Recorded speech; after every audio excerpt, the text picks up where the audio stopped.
आपके पिता हैं और विष्णु जी आपके दादा हैं, तो आपके परदादा कौन है? इस पर शिव ने कहा कि मैं खुद ही अपना परदादा हूँ। इस कहानी को ध्यान से समझने पर हमें पता लगेगा कि इसमें एक चक्र सा बनता है जिसकी ना तो कोई शुरुआत है और ना ही कोई अंत। अगर हम बिग बैंग थ्योरी को माने तो हमारा ब्रह्मांड एक बिंदु से बना है जिसमें एक दिन अचानक से विस्फोट हुआ और फिर हमारी सारी सृष्टि का निर्माण हुआ। लेकिन इस बिंदु से पहले क्या था? इस बिंदु के पहले भी कुछ तो रहा होगा। हमारा विज्ञान हमें बताता है कि इस बिंदु से पहले कुछ नहीं था, लेकिन अगर हम ग्रंथों को माने तो एक निराकार अंतहीन जिसे खत्म ना किया जा सकता हो ऐसा कुछ था। दूसरे शब्दों में, जब इस दुनिया में कुछ नहीं था तो एक निराकार स्वरूप वाला एक शून्य था जो रहस्यमय तरीके से अपने अंदर बहुत सारी ऊर्जा भरे हुए था और इस ऊर्जा का स्रोत भगवान शिव थे। शिव का भी यही अर्थ है, जिसे खत्म ना किया जा सके। हमारी मॉडर्न साइंस ने भी प्रूफ किया है कि अगर हर वस्तु कुछ नहीं से आई है तो वो अंत में कुछ नहीं में मिल जाएगी। अर्थात हमारी सृष्टि की हर वस्तु शिव से आई है और अंत में शिव में ही मिल जाएगी। शिव पूरे ब्रह्मांड में है जिनका कोई अंत नहीं है। दूसरे शब्दों में, ये पूरा ब्रह्मांड शिव ही है। भगवान शिव अपने आप में बहुत रहस्यमय हैं। इन्हें हम भगवान शंकर, शिव, भोलेनाथ, महादेव, नीलकंठ और भी बहुत से नामों से जानते हैं। भगवान शंकर की पूजा सारी सृष्टि में की जाती है, इसलिए उन्हें देवों के देव भी कहा जाता है। उनका स्वर्ग छोड़कर कैलाश पर्वत पर आना, अजीबोगरीब कपड़े होना, शरीर पर सांपों का होना, ये भी बहुत ही रहस्यमय है। इसी तरह एक रहस्य जो सबसे बड़ा है वो है भगवान शिव का जन्म।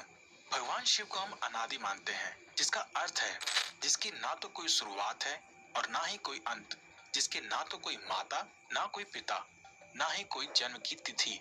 इसीलिए शिव पुराण में भगवान शिव को स्वयंभू कहा गया है। दूसरे ग्रंथ और कथाओं में भगवान शिव के जन्म के बारे में अनेकों कहानियां हैं, जैसे कि भगवान शिव जलते हुए खंबे के रूप में प्रकट हुए थे जब विष्णु और ब्रह्मा के बीच विवाद चल रहा था। कुछ लोग का मानना है कि सदा शिव ही शिव भगवान है। भगवान शिव की एक बहन थी जिनका नाम असवारी था, जिन्हें कि भगवान शिव ने अपनी माया से बनाया था।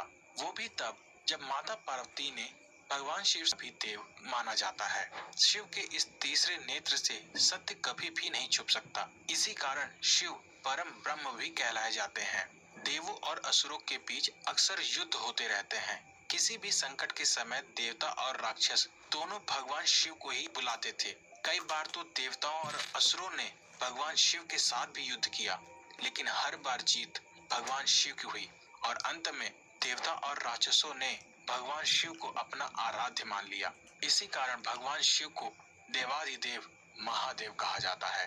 भगवान शिव ने ही शुरू किया था गुरु और शिष्य का संबंध। मानव स्वभाव की सबसे गहरी समझ भगवान शिव को ही है। इसी कारण उन्हें जगत गुरु भी कहा जाता है। सबसे पहले योग की शिक्षा देने वाले भगवान शिव हैं, इसीलिए उन्हें आदि योगी भी कहा जाता है।